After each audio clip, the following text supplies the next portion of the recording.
Hello everyone. आज की class में हम संविधान संशोधन पढ़ेंगे कि संविधान में संशोधन क्यों किया जाता है।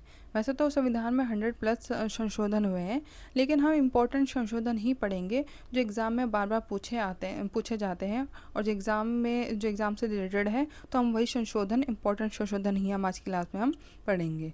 तो पहले मैं आपको ये बता देती हूँ कि संविधान में संशोधन क्यों किया जाता है।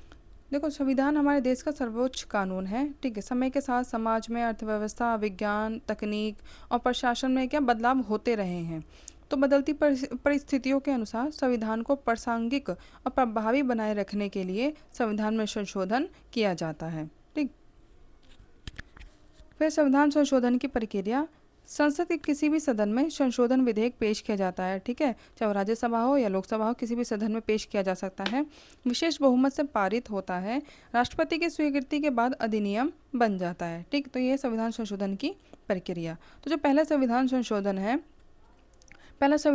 1991 में हुआ था। ठीक है, पहला संविधान संशोधन जो था वो भूमि सुधार से संबंधित था मेनली। ठीक है, उस टाइम पे क्या है, जब हमारा देश आज़ाद हुआ था तो जमींदारों के पास ही क्या, बड़े बड़े जो जमींदार थे उनके पास ही क्या ज़मीनें थी। ठीक है, उनका ज़मीनों पर उन्होंने कब्जा कर रखा था। तो ज़मीनों के समान वितरण के लिए, ठीक है, के लिए ये क्या पहला संविधान संशोधन लाया गया था। पहले संविधान संशोधन द्वारा ही क्या संविधान में आर्टिकल 31A और आर्टिकल 31B जोड़ा गया था। आर्टिकल 31 है वो किससे संबंधित है, वो संपत्ति से संबंधित है। ठीक है, तो आर्टिकल 31A और आर्टिकल 31B जोड़ा गया था। भूमि सुधार कानूनों को न्यायिक समीक्षा से संरक्षण। न्यायिक समीक्षा का मतलब है कि सुप्रीम कोर्ट, हाई कोर्ट को ये शक्ति होती है कि विधायिका ने जो भी कानून बनाया है, जो भी कार्य किया है, वो संविधान के अनुरूप है या नहीं। ठीक है, इसकी जांच वो कर सकती है। ठीक है, तो इसलिए क्या कर सकती है, तो ये न्यायिक समीक्षा की शक्ति होती है किसको, सुप्रीम कोर्ट को और हाई कोर्ट को। तो जो भूमि सुधार जो उस टाइम किया गया था उसको न्यायिक समीक्षा से संरक्षण प्राप्त था। ठीक है, कि जो न्यायालय है वो इसकी जांच नहीं कर सकती है। और पहले संविधान संशोधन ही द्वारा ही जो हमारा शेड्यूल है, उस टाइम पे 8 शेड्यूल थे। ठीक, बाद में ये संशोधन करके जो 9वीं अनुसूची है उसको जोड़ा गया। 9वीं सूची हमारी क्या है कि वो भूमि सुधार से ही संबंधित है। ठीक है, फिर है 7वां संविधान संशोधन। 7वें संविधान संशोधन द्वारा जो हमारे राज्य और केंद्र शासित जो प्रदेश थे उनका क्या पुनर्गठन किया गया। जब हमारा देश आज़ाद हुआ तो आज़ादी के बाद जो राज्यों को जो आवंटन पुनर्गठन किया गया था और केंद्र शासित प्रदेशों का, तो उनका भाग ए, भाग बी, सी, डी इस आधार पर क्या राज्यों का पुनर्गठन किया गया था। फिर बाद में एक केस आया, उस केस में एक जजमेंट आया। जजमेंट में ये था कि भाषाई आधार पर राज्यों का पुनर्गठन किया जाएगा। तो जो सबसे पहला राज्य था जिसका क्या भाषा के आधार पर पुनर्गठन हुआ था वो था आंध्र प्रदेश। आंध्र प्रदेश पहला राज्य था जिसका भाषा के आधार पर क्या पुनर्गठन हुआ था। बाद में फिर जो सभी राज्य थे और जो केंद्र शासित प्रदेश थे उनका क्या भाषा के आधार पर उनका पुनर्गठन हुआ। और इसी संशोधन के द्वारा ही क्या जो जो संघ राज्य और समवर्ती सूचियाँ थी उसमें भी चेंजेस किए गए थे। ठीक है, और केंद्र को क्या कुछ नए विषयों पर विधि बनाने की शक्ति दी गई थी। फिर 21वां संविधान संशोधन। 21वां संविधान संशोधन में क्या है, जो भूमि राजस्व है, भूमि राजस्व के उन्मूलन और भूमि सुधार को बढ़ावा दिया गया।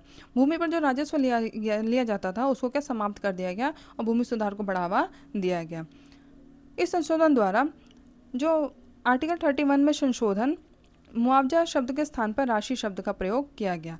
मुआवजे का मतलब क्या होता है, पहले मुआवजा शब्द का मतलब समझते हैं। मुआवजे का मतलब होता है कि गवर्नमेंट जो ज़मीन लेती थी जमींदारों से, ठीक है, जो ज़मीन लेती थी उसके लिए क्या कि गवर्नमेंट कितना भी क्या जो धनराशि है वो उनको दे सकती है। मुआवजे का मतलब ये है कि वो कितना भी अमाउंट वो दे सकती है खुद से। ठीक है, लेकिन मुआवजे के दे सकती है, तो बाद में इस मुआवजे शब्द को हटाकर राशि शब्द का प्रयोग किया गया।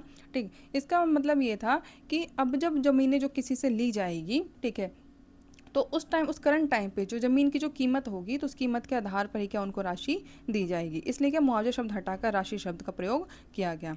राज्य द्वारा अधिग्रहित संपत्ति के लिए मुआवजे की न्यायिक समीक्षा को सीमित किया गया। ये जो न्यायिक समीक्षा थी मुआवजे से संबंधित, इसको क्या सीमित कर दिया गया था। भूमि सुधार कानूनों को और अधिक संरक्षण प्रदान किया गया।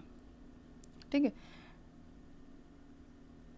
हाँ, एक मिनट में इसको हाईलाइट कर देती हूँ। ठीक, फिर था 24वां संविधान संशोधन। संशोधन की शक्ति को स्पष्ट और मजबूत करना। जो अनुच्छेद 13 में स्पष्टीकरण, अनुच्छेद 368 के अंतर्गत दिए गए संविधान संशोधन को कानून नहीं माना जाएगा।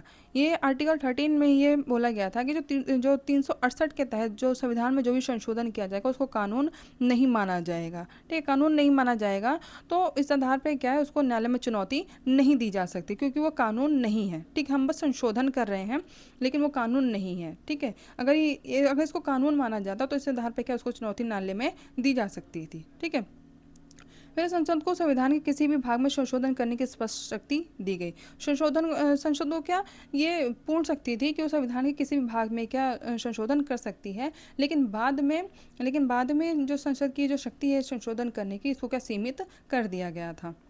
फिर 26वां संविधान संशोधन। जो देसी रियासतें थी, ठीक है, देसी रियासतों को क्या जब देश आज़ाद हुआ था तो उसके बाद जब एकीकरण हो रहा था तो एकीकरण में क्या जो देसी रियासतें थी उनको भी क्या शामिल किया जा रहा था, लेकिन वो शामिल ऐसे तो होते नहीं। ठीक है, जब तक कि उन्हें कोई अपना बेनिफिट नहीं होता तो इसके लिए उनको क्या उनको ये बोला गया कि अगर वो शामिल होते हैं तो उनको क्या वार्षिक राशि उनको दी जाएगी, हर साल उनको प्रत्येक वर्ष क्या उनको वार्षिक राशि दी जाएगी। तो कुछ सालों तक तो चला, 1971 तक। 1971 में के 26वें संविधान संशोधन द्वारा इसको क्या समाप्त कर दिया गया, उनको जो राशि दी जाए थी तो समाप्त कर दिया गया। ठीक है, ये समाप्त कर दिया गया। जो आर्टिकल 29(1) और आर्टिकल 362 को निरस्त कर दिया, क्योंकि इसी में ही ये प्रावधान था। ठीक है, तो इसलिए क्या इन आर्टिकल को क्या निरस्त कर दिया गया। ठीक, विशेषाधिकार को अंत, समानता के सिद्धांत को बढ़ावा दिया गया। ठीक, आगे देखते हैं। फिर है संविधान संशोधन 42। ये जो 42वां संविधान संशोधन है इसको क्या मिनी कॉन्स्टिट्यूशन कहा जाता है। ठीक है, इसको मिनी कॉन्स्टिट्यूशन इसलिए कहा जाता है क्योंकि 42वें संविधान संशोधन द्वारा संविधान में बहुत सारे संशोधन किए गए थे। ठीक है, इतने संशोधन किए गए थे कि इसलिए इसको क्या मिनी कॉन्स्टिट्यूशन इसको बोला गया था। ठीक, 42वें संविधान संशोधन द्वारा ही क्या जो हमारा जो प्रस्तावना है उसमें 3 शब्द जोड़े गए थे, समाजवादी, पंथ निरपेक्ष और राष्ट्रीय एकता और अखंडता। ये 3 शब्द क्या जोड़े गए थे। न्यायालय की जो शक्ति है उसको क्या सीमित किया गया था और जो संसद की जो शक्ति है उसको क्या बढ़ाया गया था। ठीक है, इसी संशोधन द्वारा क्या जो हमारा जो फंडामेंटल ड्यूटीज़ है उसको भी क्या जोड़ा गया। फंडामेंटल ड्यूटीज़ के लिए क्या एक अलग से भाग बनाया गया, एक अलग से भाग जोड़ा गया संविधान में, भाग 4। ठीक है, भाग 4A जोड़ा गया और इसी भाग 4A में आर्टिकल 51A जोड़ा गया। ठीक है, तो उस टाइम क्या जब ये संविधान में जोड़ा गया था तो क्या 10 कर्तव्य थे। ठीक, 10 कर्तव्य थे, बाद में संशोधन करके इसमें कर्तव्य और जोड़ा गया था जो कि हम आगे पढ़ेंगे। फिर नीति निर्देशक तत्वों को प्राथमिकता दी गई, केंद्र सरकार की शक्तियों को बढ़ाया गया। फिर 44वां संविधान संशोधन। ये 42वां 44वां ये क्या बहुत इंपॉर्टेंट, मोस्ट इम्पॉर्टेंट ये संशोधन है। ठीक है, तो यहाँ से क्वेश्चन बनते ही बनते हैं, तो आप अच्छे से आप इसको पढ़ना, रिवाइज कर लेना। फिर 44वां संविधान संशोधन। जैसे मैंने आपको बताया था कि 42वां संविधान संशोधन को क्या मिनी कॉन्स्टिट्यूशन बोला गया था, क्योंकि इस संशोधन से क्या बहुत सारी चीज़ें क्या जोड़ी गई थी संविधान में। ठीक है, तो कुछ चीज़ें ऐसी भी थी जो जो जो अनावश्यक थी। ठीक है, और जो नेगेटिव इम्पैक्ट डाल रही थी। ठीक है, जो सही नहीं थी, तो उसको हटाने के लिए, ठीक है, उसको हटाने के लिए और नए प्रावधान जोड़ने के लिए 44वां संविधान संशोधन किया गया था। तो जो 44वां संविधान संशोधन किया गया था उसमें जो आपातकाल है, आपातकाल लगाने की जो प्रक्रिया है उसको कठिन बनाया गया। क्यों कठिन बनाया गया कि इससे पहले जो 44वां संविधान संशोधन इससे पहले क्या आपातकाल लगा था। ठीक है, तो इसलिए क्या संशोधन करके इसको जोड़ा गया कि जो आपातकाल है, आपातकाल लगाने की प्रक्रिया होगी उसको क्या कठिन बनाया गया। मौलिक अधिकार की सुरक्षा को मजबूत किया गया और जो आर्टिकल 20 और आर्टिकल 21 को आपातकाल में भी निलंबित नहीं किया जा सकेगा, ये प्रावधान इसमें ये किया गया था। क्या था कि जब इससे पहले जब आपातकाल लगा था तो उसमें जितने भी हमारे फंडामेंटल राइट है वो सभी के निरस्त हो गए थे। तो बाद में 44वां संविधान संशोधन द्वारा ये प्रावधान किया गया कि जो आर्टिकल 20 है और 21 है, ठीक है, आपातकाल के दौरान इनको निरस्त नहीं किया जाएगा। इनको छोड़कर, इन 2 आर्टिकल को छोड़कर जितने भी हमारे फंडामेंटल राइट हैं वो सभी निरस्त हो जाएंगे। ठीक है, फिर संपत्ति के अधिकार को हटाकर अनुच्छेद 300A जोड़ा गया। ठीक है, संपत्ति का अधिकार पहले क्या फंडामेंटल राइट में था, ठीक है, संपत्ति का अधिकार फंडामेंटल राइट में था, आर्टिकल 31, ठीक। यहाँ से हटाकर इसको क्या इसके लिए एक नया अनुच्छेद जोड़ा गया, नया आर्टिकल जोड़ा गया, आर्टिकल 300A। उसमें क्या संपत्ति का अधिकार संपत्ति का अधिकार रखा गया और इसको क्या कानूनी अधिकार बनाया गया। पहले तो क्या ये फंडामेंटल राइट था, ठीक है, बाद में इसको क्या लीगल राइट इसको बाद में बना दिया गया था। यहाँ से क्यों हटाया था, क्योंकि जब गवर्नमेंट क्या ज़मीनें ले रही थी जमींदारों से, ठीक है, तो किस आधार पर लेती, क्योंकि फंडामेंटल राइट में था, अगर लेती तो फिर फंडामेंटल राइट का क्या इसको उल्लंघन माना जाता, ठीक है। तो इसलिए क्या सबसे पहले जो संशोधन करके फंडामेंटल राइट से संपत्ति का अधिकार है इसको यहाँ से हटाया गया, ठीक है। हटाने के बाद क्या फिर जो जमींदार हैं उनसे ज़मीनें ली गई और उनका समान वितरण किया गया, ठीक। फिर जो नीति निर्देशक तत्वों की सीमा को सीमित किया गया। फिर है संविधान संशोधन 92, ठीक है, ये भी एक इम्पॉर्टेंट है। इसमें भी क्या जो दल विरोधी कानून को मजबूत किया गया। उस टाइम क्या हुआ था कि कि उस टाइम एक व्यक्ति थे, उनका नाम पूरा नाम मुझे याद नहीं है, उनका नाम था राम। तो उन्होंने क्या एक दिन में कई बार पार्टियां चेंज की थी, जिसकी वजह से क्या उस टाइम जो सरकार थी उसमें क्या प्रॉब्लम क्रिएट हो रही थी, पार्टियों में प्रॉब्लम क्रिएट हो रही थी ऐसे सदस्य बार बार बदलने की वजह से। तो इसी को रोकने के लिए क्या दल विरोधी कानून लाया गया, ठीक है, और नाम दिया गया आया राम गया राम, क्योंकि वो बार बार पार्टी को छोड़ के आ जा रहे थे, एक पार्टी को छोड़ के दूसरी पार्टी में क्या बार बार वो आ जा रहे थे एक ही दिन में, तो इसलिए बोला गया था आया राम गया राम। तो इसी चीज़ को रोकने के लिए क्या दल विरोधी कानून लाया गया था। और इसे जो 10वीं अनुसूची है हमारी उसमें जोड़ा गया था, जो शेड्यूल है हमारे उसमें क्या 10वीं अनुसूची जोड़ा गया, 10वीं अनुसूची में ही क्या दल विरोधी कानून का प्रावधान दिया गया, ठीक है। फिर था 61वां संविधान संशोधन। 61वां संविधान संशोधन में बस इतना ही था कि जो वोट डालने की जो एज थी पहले 21 थी, बाद में क्या इस संशोधन द्वारा इस एज को कम करके कितना कर दिया गया, 18 कर दिया गया, ठीक है। बस यही है इसमें। आगे देखते हैं। फिर 71वां संविधान संशोधन।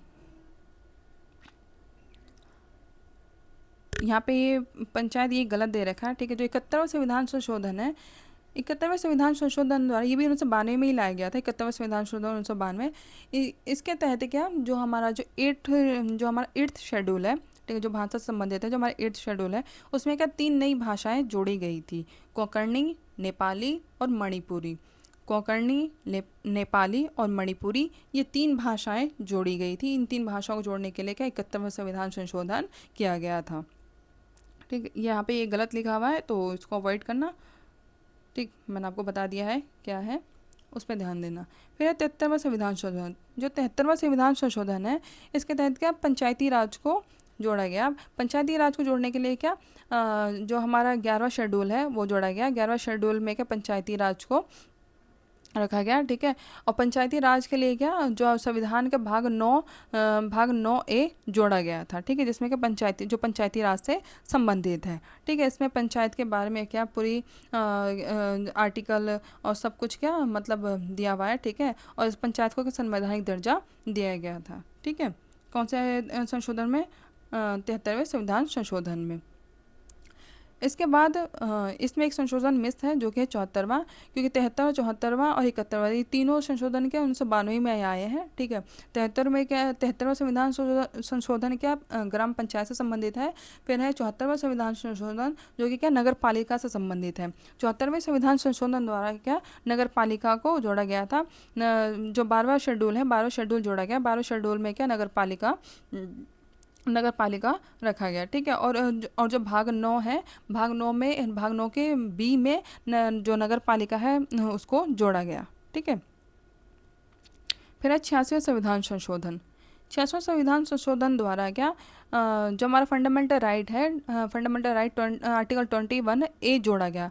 इसमें क्या शिक्षा का अधिकार, ठीक है, शिक्षा का अधिकार जोड़ा गया किसके तहत 86वें संविधान संशोधन के द्वारा, ठीक है। और इसी संशोधन के द्वारा क्या जो हमारा DPSP है, DPSP में जो आर्टिकल 45 है वो भी जोड़ा गया। इसमें क्या था कि जो 6 वर्ष से कम आयु के बच्चों के लिए प्रारंभिक बाल देखभाल और शिक्षा का प्रावधान, यानी कि जो आंगनबाड़ी होती है जहाँ पे 6 साल से कम उम्र के जो बच्चे जाते हैं वहाँ पे उनकी देखभाल की जाती है, उनको पढ़ाया भी जाता है, उनको खिलाया पिलाया भी जाता है, ठीक है।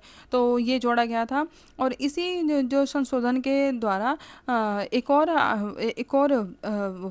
प्रावधान जोड़ा गया था, जो हमारा भाग 4 ए में जो आर्टिकल 51 ए है, उसमें आर्टिकल 51 में जो कर्तव्य है उसमें क्या एक कर्तव्य और जोड़ा गया, 11वां कर्तव्य है, जिसमें था कि जो 6 से 14 वर्ष के जो बच्चे हैं कि उनके माता पिता की जिम्मेदारी होगी कि वो अपने बच्चों को शिक्षा दिलाएं। ठीक है, तो ये था 66 संविधान संशोधन में। फिर है 91वां संविधान संशोधन। 91वें संविधान संशोधन में बस कुछ नहीं, बस इसमें इतना ही था कि जो मंत्रिपरिषद का जो आकार होगा वो लोकसभा की कुल संख्या का 15% होगा। बस इसमें यही प्रावधान था। ठीक है, बस इतना ही प्रावधान था, ये ध्यान रखना। ठीक है, संशोधन मंत्रिपरिषद के आकार को सीमित करने से संबंधित है। आकार कितना किया गया? 15% किया गया कि लोकसभा के कुल सदस्यों का 15% मंत्रिपरिषद का आकार होगा। फिर है 92वां संविधान संशोधन। यह संशोधन संविधान में भाग 14 से संबंधित है। भाग 14 क्या है? सेवाओं से संबंधित है। ठीक है, सेवा कौन सी? राज्य सार्वजनिक सेवा आयोग जिला चयन की समिति सिफारिशों के आधार पर ही कि सरकारी सेवाओं में नियुक्ति की जाएगी। ठीक है, इसमें यही है बस, और कुछ नहीं है, कुछ खास नहीं है। आगे देखते हैं। फिर है 97वां संविधान संशोधन। पहले देखो जो 73-74 है उसके द्वारा क्या पंचायत और नगर पालिका जोड़ा गया था। ठीक है, फिर जो 97वां संविधान संशोधन आया था, इसमें क्या जो नगर पालिका और जो पंचायत थी, इनके जो कार्य क्षेत्र थे उनको बढ़ाया गया, इनकी जिम्मेदारी इनके कर्तव्यों को बढ़ाया गया था, और जो वित्त है, जो वित्त संसाधन है, उसको भी क्या बढ़ाया गया था। कौन से संशोधन द्वारा? 97वें संविधान संशोधन के द्वारा। ठीक है, 11वीं अनुसूची को स्पष्ट किया गया। राज्यों को अधिकार दिया गया कि शहरी निकायों में वायु समितियों का गठन कर सके। ठीक है, ये कुछ नहीं है। ठीक है, यहाँ देखते हैं। इन संशोधन ने ग्रामीण और शहरी स्थानीय निकाय को अधिक अधिकार, जिम्मेदारियां, वित्तीय संसाधन मिले, जिनसे जन भागीदारी और पारदर्शिता को मजबूती मिले। ठीक है, तो ये था 97वें संविधान संशोधन द्वारा। फिर 99वें संविधान संशोधन। 99वें संविधान संशोधन द्वारा राष्ट्रीय न्यायिक नियुक्ति आयोग से संबंधित है ये संशोधन। इसमें क्या था कि एक संशोधन लाया गया कि जो जुडिशरी में जो जजेस हैं, जब उनकी नियुक्ति से संबंधित था कि उनकी नियुक्ति के लिए क्या नए प्रावधान किए गए थे। ठीक है, तो ये 2014 में लाया गया था और ये 2015 में इसको लागू कर दिया गया था।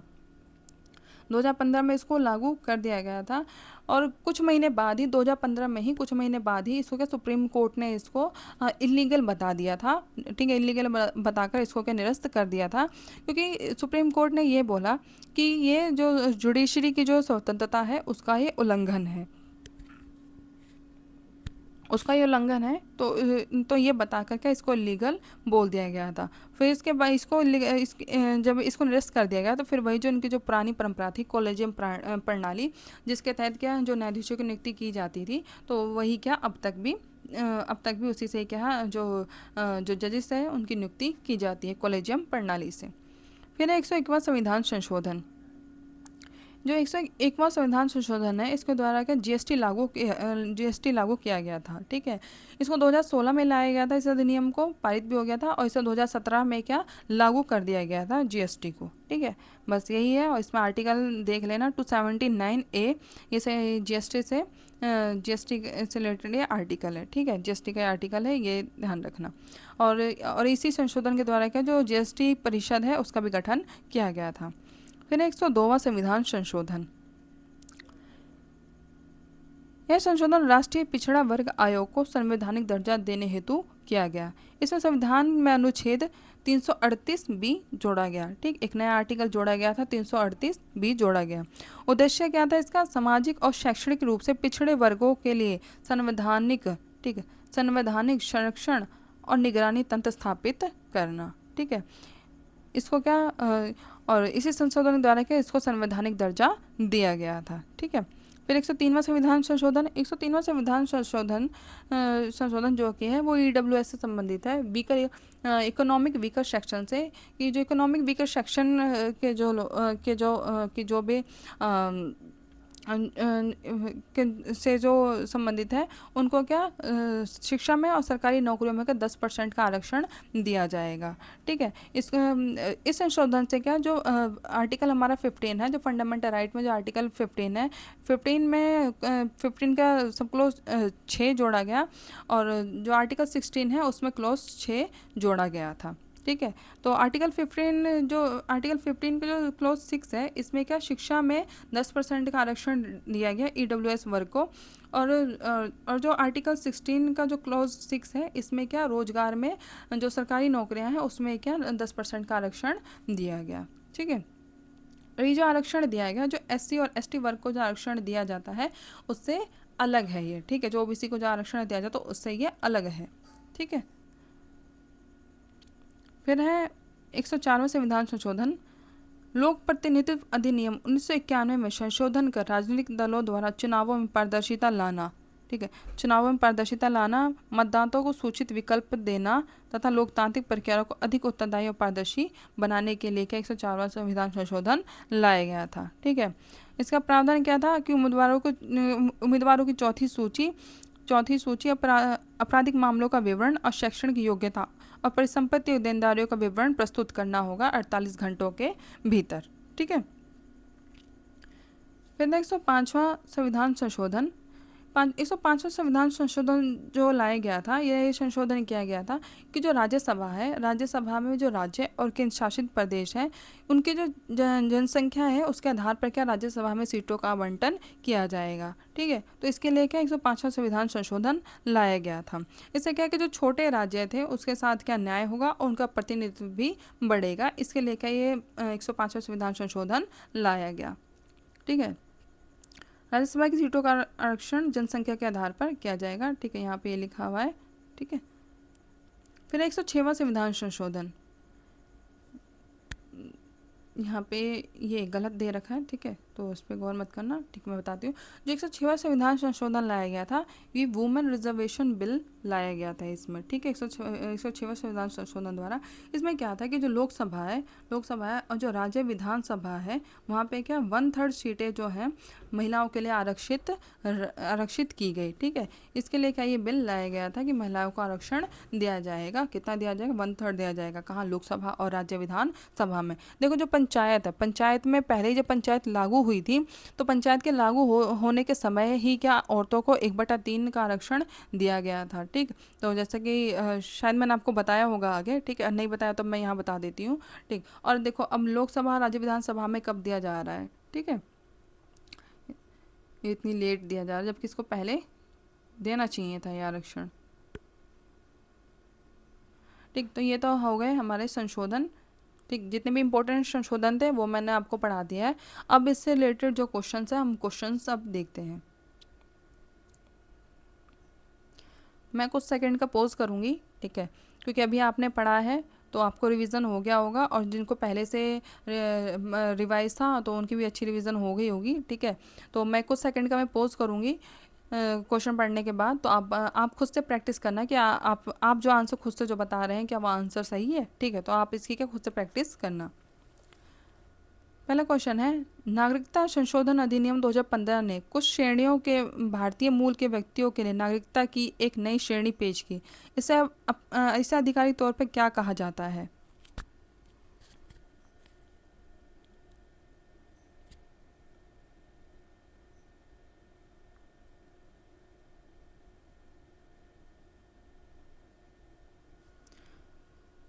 आंसर है overseas citizen of India card holder कहा जाता है। ठीक है, नेक्स्ट है, संविधान का कौन सा भाग संविधान संशोधन और उसकी प्रक्रिया से संबंधित है?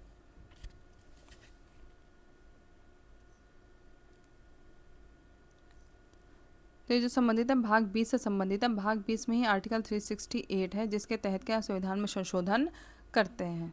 ठीक है,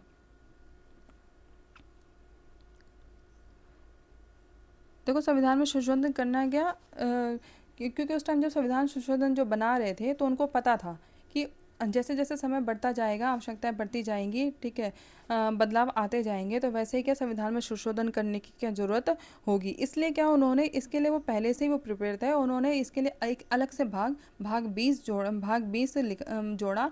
और इसमें आर्टिकल 368 को 368 से ये अधिकार, ये शक्ति मिलती है कि संविधान में संशोधन कर सकते हैं, ठीक है। नेक्स्ट क्वेश्चन है कि भारत में प्रशासनिक न्यायाधिकरणों की स्थापना के लिए कौन सा संवैधानिक संशोधन किया गया।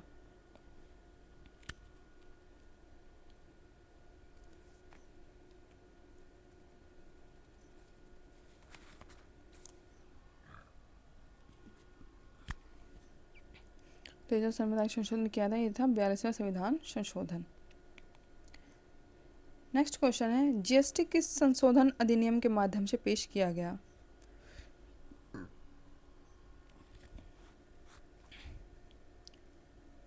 तो ये जो पेश किया गया था 101वां संविधान संशोधन द्वारा पेश किया गया था। निम्नलिखित में से किस संवैधानिक संशोधन ने शिक्षा का अधिकार प्रदान किया। ये बताया था मैंने आपको, फंडामेंटल राइट में भी जोड़ा गया, डीपीएसपी में भी और फंडामेंटल ड्यूटीज़ में भी। तो ये था 46वां संविधान संशोधन। नेक्स्ट है भारतीय संविधान में संशोधन करने का अधिकार किसके पास है। तो ये भारत की संसद के पास ये शक्ति है कि संविधान में संशोधन कर सकती है।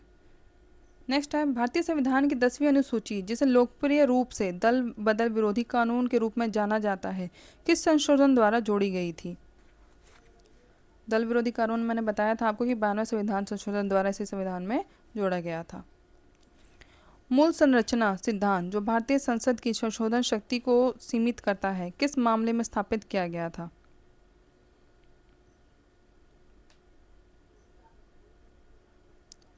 तो एक केशवानंद भारती केस था जिसमें सुप्रीम कोर्ट ने ये बोला था कि जो मूल ढांचा है, संविधान का जो मूल ढांचा है, उसमें किसी प्रकार का संशोधन या किसी प्रकार का परिवर्तन नहीं किया जा सकता है। मूल ढांचे को छोड़कर संविधान के अन्य भाग में संशोधन किया जा सकता है। तो ये जो जजमेंट आया था केशवानंद भारती केस में आया था, और ये एक इम्पोर्टेंट जजमेंट भी है, ठीक है, तो याद रखना आप। नेक्स्ट है किस संशोधन द्वारा न्यायाधीशों की नियुक्ति के लिए राष्ट्रीय न्यायिक नियुक्ति आयोग की स्थापना की गई थी।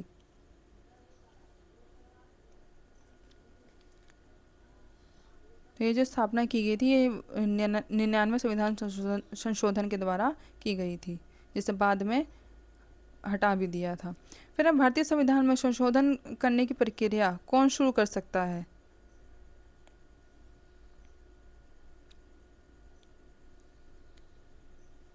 आंसर पे पहले से लगाओ, संसद का कोई भी सदस्य कर सकता है।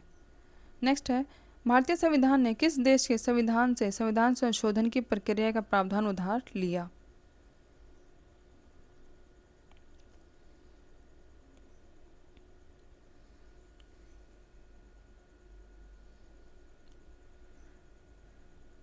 तो ये जो प्रावधान लिया गया था ये दक्षिण अफ्रीका से लिया गया था। नेक्स्ट क्वेश्चन है संविधान संशोधन विधेयक प्राप्त होने पर संसद के प्रत्येक सदन द्वारा पारित होने के बाद राष्ट्रपति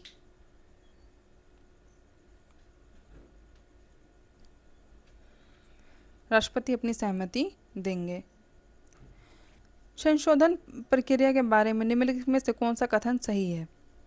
इसमें ऑप्शन ए नहीं है, ठीक, लेकिन आंसर इसमें सही है। तो इसका आंसर बी है कुछ संशोधनों के लिए संसद के दोनों सदनों के विशेष बहुमत और कम से कम आधे राज्य विधानमंडलों के अनुसमर्थन की आवश्यकता होती है। नेक्स्ट क्वेश्चन है संविधान के उन प्रावधानों में संशोधन के संबंध में निम्नलिखित में से कौन सा सत्य है जो संविधान के संघीय स्वरूप को प्रभावित करते हैं।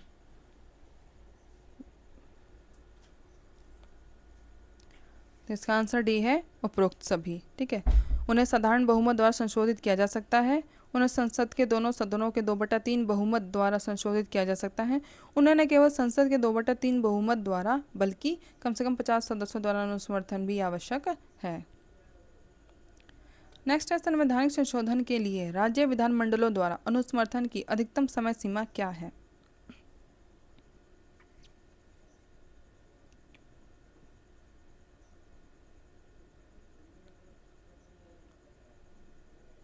तो इसकी कोई भी निश्चित समय सीमा नहीं है।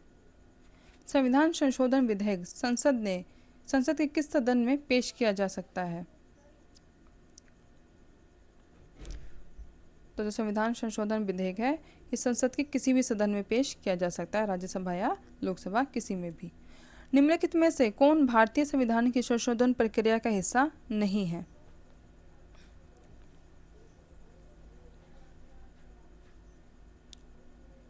देखो, विधेयक की प्रस्तुति, राज्य का अनुसमर्थन, राष्ट्रपति की सहमति, ये तीनों ही क्या संशोधन प्रक्रिया का हिस्सा है। लेकिन जो इसमें क्या हिस्सा नहीं है वो है जनमत संग्रह। ठीक है, ये संविधान संशोधन प्रक्रिया का हिस्सा नहीं है। लास्ट है 106वां संविधान संशोधन अधिनियम 2023 किससे संबंधित है? ये लास्ट में ये संशोधन पढ़ाया था मैंने आपको।